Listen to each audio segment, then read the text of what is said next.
So for every new photo shoot I do, I like to make a new action. And I just name it whatever the shoot is, and then I go in with levels and I start making my color filter.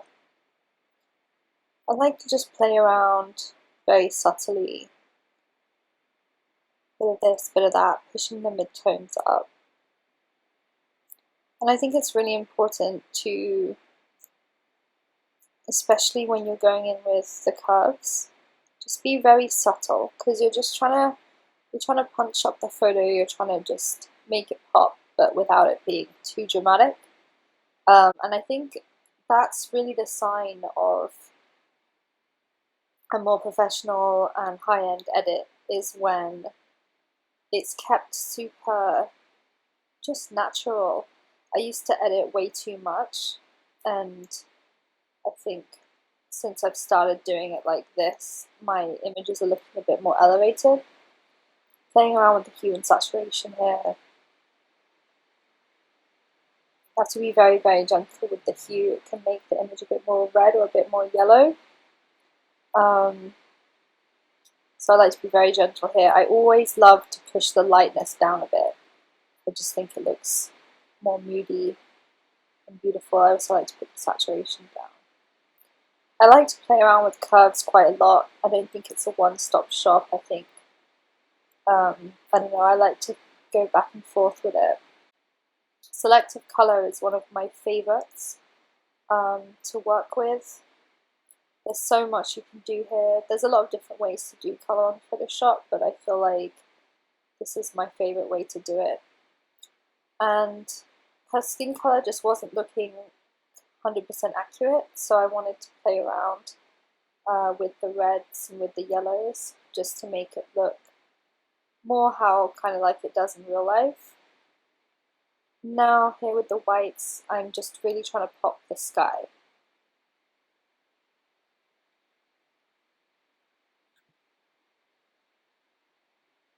And you can see every single one you push has a bit of a difference. Blacks are really important. I like to work with the cyan. I always like to do somewhere between a +4 and a +17, because it just gives a really nice little deep green into the blacks. And then with the blacks, on the blacks, I like to sometimes, depending on the image, I push that a bit up or push that a bit down, but only really 1 or 2%.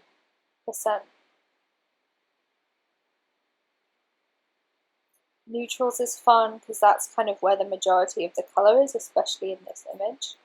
And you can kind of really warm it up or cool it down, depending on what look you're trying to go for. I spend a lot of time on colors. I think it's really important to try and make it as beautiful as possible and just to really enhance the work that you've done. With blues here, I'm trying to pop the sky and just make the sky look a bit more vibrant, and because right now it's looking a tiny bit grey.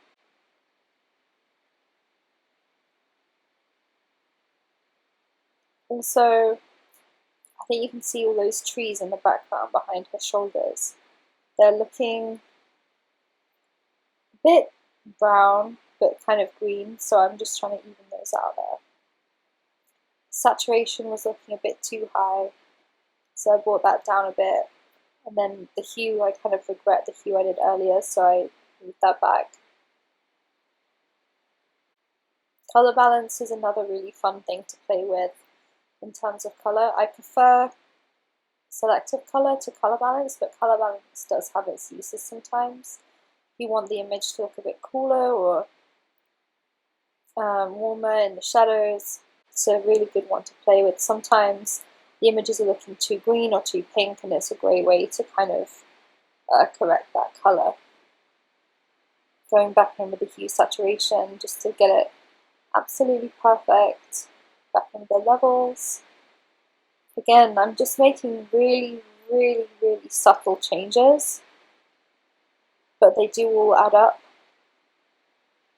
And then I'm Just going in with hue saturation one last time, just to make it absolutely perfect. And now I've just stopped the action, and you can see here the before and after. The before looked a bit more dull, and this one just looks a bit more vibrant. Now I'm going to go in to the skin and to the details, just using the patch tool to correct any marks of makeup or any smudges and extra stray hairs on the forehead. As you can see, the hair is kind of, it was a very windy day, so the hair was kind of going everywhere. We slicked it back, but there's still a few stray hairs around. Just getting rid of a bit of dust in the eyebrow, a bit of dust in the eye. I like to keep skin really natural, like as natural as possible. I don't think that it's okay to be retouching out every last blemish on someone's face. I like to keep everybody still looking human and keep everybody looking real. However, I will say, because it was a cold day, I think she may have held her nose to make sure that it didn't get too cold, and some of the makeup has kind of rubbed off the nose, and her nose has gone a tiny bit red, like the tiniest bit. So I'm just trying to correct that right now.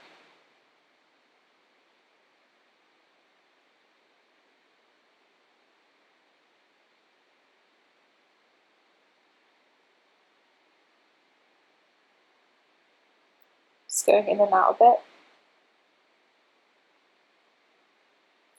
And I'm just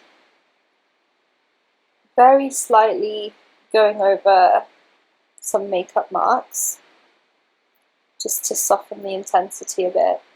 Because often when you talk or you laugh, foundation creases. So it's good to just sort of smooth that out the tiniest bit, just so that the makeup looks flawless. Zoom back out. Now I'm just correcting the nose properly with the colour. Up here you can see I've selected colour 10%. I'm going on in with the soft brush tool, and I've selected the skin colour, and I'm just going over that very softly. And then you can see here, obviously, the before, the now, and then this is before the brush tool, after the brush tool. It's so subtle, you really can barely tell, but it definitely helps. And then I'm just going in, smoothing up any shadows, any makeup marks. Again, just trying to keep the skin as natural as possible while removing any sort of stray hairs or marks, as you can see there. Zooming back out, just seeing if there's any other finishing touches that I need to do. I'm just colour correcting the finger because it was a bit red from the cold.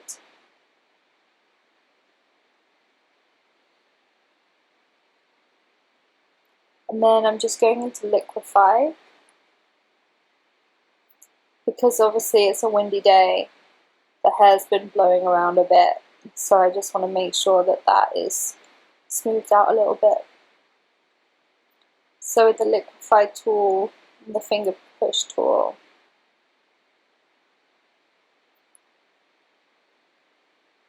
I don't know what I'm doing there. I'm just messing around. I realised I think the circle's a bit too big, so I've just made it smaller. And I'm just trying to even out the hairline a bit.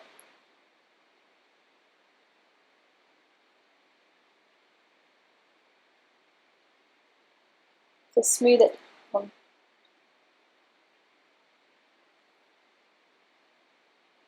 This can be really useful if the hair is gone a bit wild, especially on a windy day.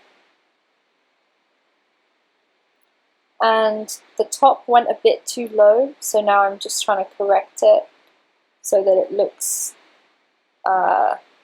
less of like a bra and more like a t-shirt, well, a vest top. Just saving that, just checking over and seeing if there's any other last things to do. And I've realized that I want to get rid of the yellow in by the traffic light. So I've just grabbed the blue color from the sky with mode color, and I'm getting rid of a bit of the tree as well because I just felt like that was a bit too much orangey green on the image. I was going to change the other side, but I figured I might leave that side. And then just going in with the curves one last time.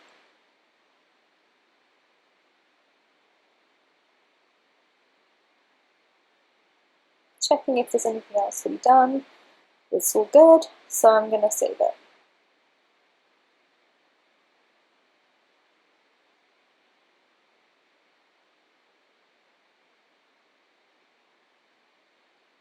So that image is done. I'm now making a new action so that I can do a black and white version of this image. One of my favorite things to do with black and white is to go into selective color, go to blacks, and then go to the yellow bar and push it down about 20. This then, when you go to black and white, means that the details in the shadows you could bring up a bit, whereas you couldn't before. So I just think it gives a really nice bounce. Now I even love the image like this. I'm just playing around, just trying to make the skin tone perfect, and the shadows perfect. Play around with the sky and cyan. And I even love the image like that, but for the sake of argument, let's just go into curves and try and make it a bit more dramatic.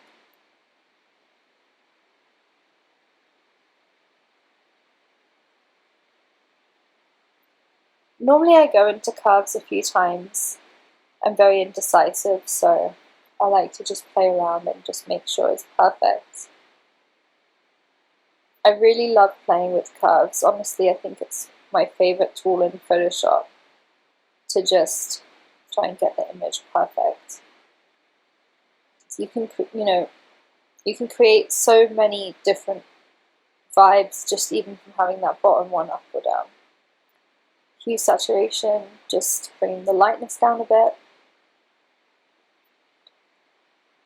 Going into levels just to extenuate the blacks. Just playing around, which I think is really important to do just to make sure it's perfect. Going into curves again. And I've just finished that action, so now I will save that.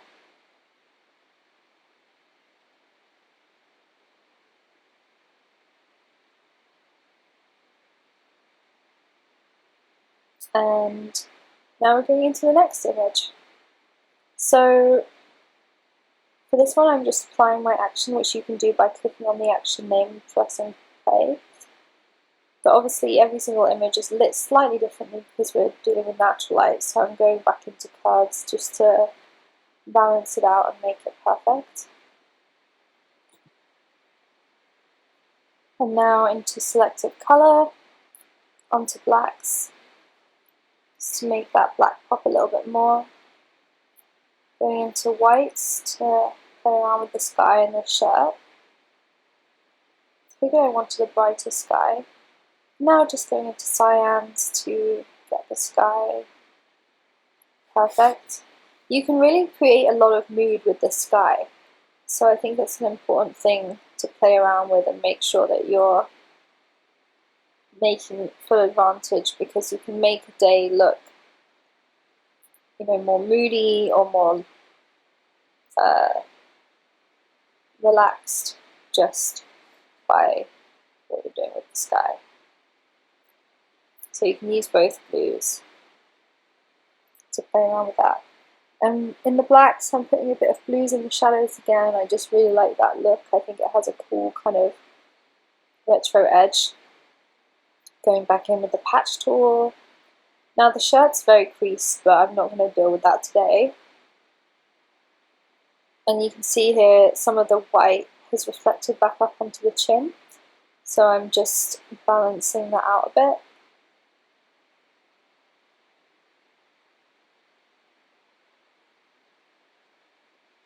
And then there's a few bits of shadow and bits of hair loose. So I'm just sorting that out with the patch tool and with the clone tool. And there's a bit of camera dust on there, so I'm just editing that out as well.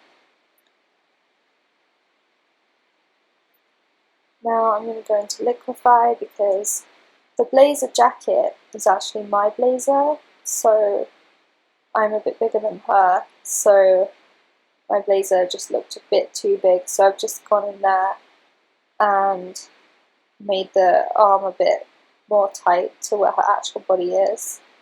And again, windy day, so the hair's blown around, so I'm just brought that in.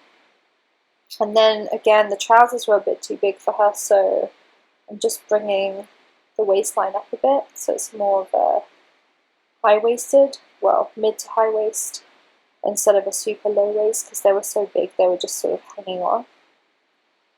So that's a bit more accurate, and now the clothes look a bit less baggy, so that's good. Again, the shirt is super creased, but it's just, that's a lesson for another day in itself.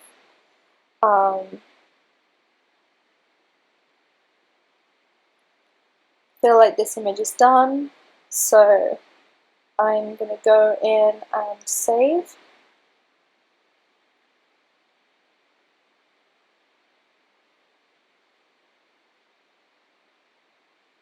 My computer's running a bit slow from the screen record, so bear with. And then I get the black and white action and I play that, and it's looking cool in black and white.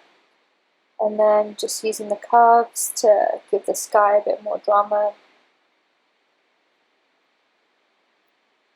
Everyone loves a different type of black and white. I'm adding a bit of noise from the filter bar, which I love just to make images look a bit grainy. It has that really cool film retro grain effect to it. So I'm just going to save this.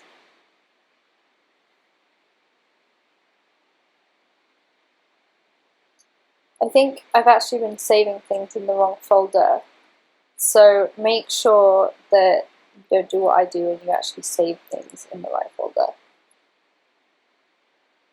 Again, Photoshop shouldn't be this slow, it's just because I'm doing screen record at the same time. Now going in with the last image, play the first action that I made. And it just gives it a bit of pizzazz, but the image is still a bit too dark, so I just go into curves and I just brighten it a little bit more. And because she's kind of off to one side, I'm going to extend the edge. So I do this by using the crop tool and dragging it out. And then I go in with this tool and I grab the bit. I don't want to obviously grab her leg to make her leg go a bit skewed, so I've just grabbed the background. Now, an expert could probably tell that this was done, but I feel like it's not too obvious. And I've just gone in to crop it. I feel like the image looks a bit better now. Always try and crop to like 450 dpi, if not more. Just going in with the patch tool, removing the bit of shine from the button and then the buttonhole, because I just, even though it's there, I feel like it just looks a bit too messy. And then, as you can see there's a bit of glare in her eyebrow. This is literally just because she had nice glossy skin and glossy brows, and the sun was very strong, so it's kind of just done a weird glare off there. I'm just looking to see if there's anything else I need to do. I think it's fine. Going in with the clone tool just to even out the skin a bit. There's some very harsh shadows from the sun, so I'm just trying to make it less harsh on the face.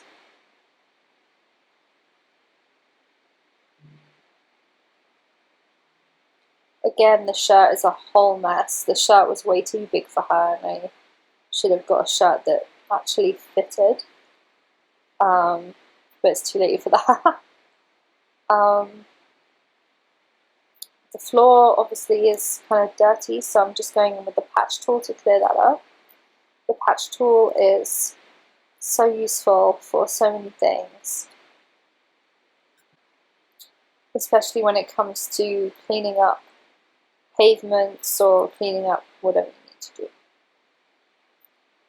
Again, my computer is running the slowest it has ever run, so this won't happen to you. It won't lag like this, I'm sure. But it's really not happy with me today.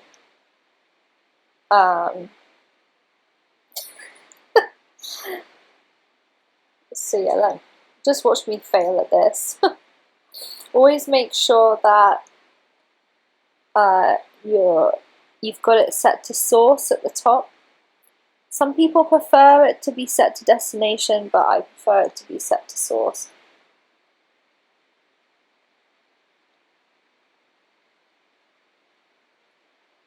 The streets of New York are not the cleanest. Now, I potentially should have just left it like it was, but I don't know, I just felt like it would be nicer, a bit cleaner.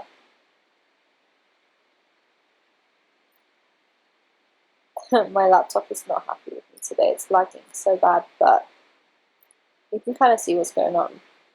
I realised I've left a couple white patches there, so I'm just sorting those out now.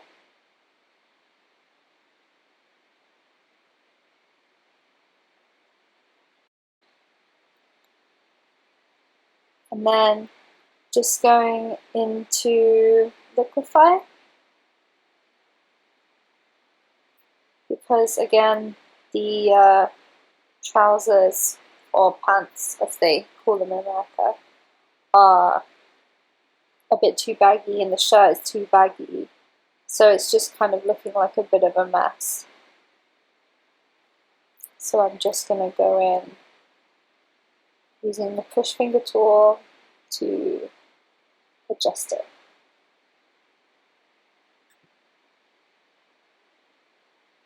Just really trying to even it out, because this isn't about changing her body, it's literally about the fact that I got clothes that did not fit, and just trying to make them look like they fit her a bit more.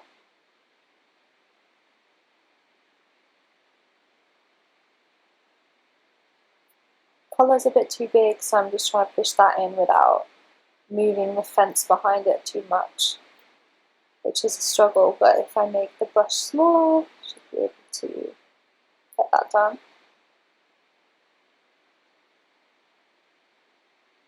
There we go. It's so slow.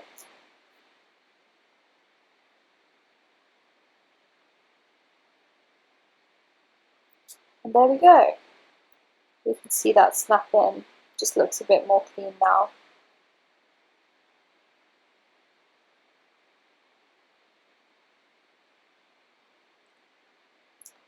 And as I pull that out, you can see how things are shaping up.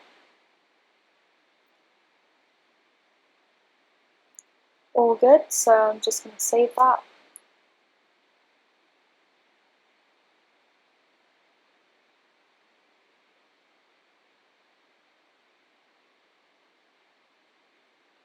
And do my black and white.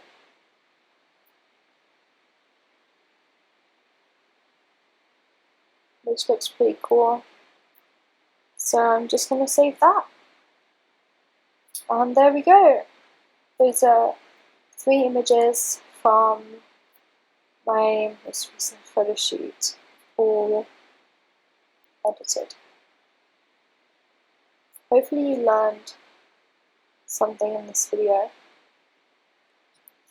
Sorry that my laptop has been running a bit slow. Let me know if you have any more questions. Please comment them down below. And please subscribe if you like this video and give it a thumbs up. Thank you so much, and I'll see you in the next one.